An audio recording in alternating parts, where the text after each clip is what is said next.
السبت 21 أبريل 2012 انطلقت الدورة 18 من مهرجان المسرح الحديث بالقيروان، واللي يتواصل حتى اليوم 27 من نفس الشهر. الدورة هذه غاب فيها المسرحي جيلاني الماجري اللي وفاته المنية.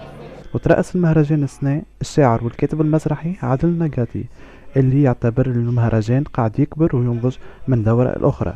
ولا يعرف شو يعمل، يختار وشنو العروض اللي يختارها. كما رأيتوا اليوم عرض تواسين، فما زوز عروض المسرح الوطني، عرض أنور الشعافي مدنين زادة.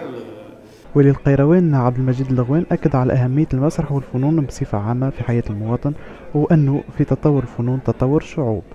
يغير أوضاع ويغير حكومات وخاطر باش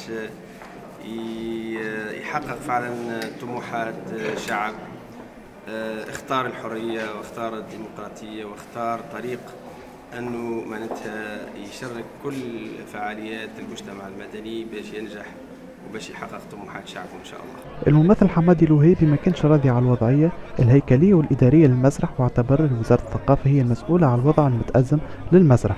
وقت اللي يتكرم السيد وزير الثقافة ويقول راهو ثم مركز فنون درامية في القروان عنده 20 سنة ما صارش وهاني باش نعملوا أنا تو يصح على الوثيقة تو يتعمل.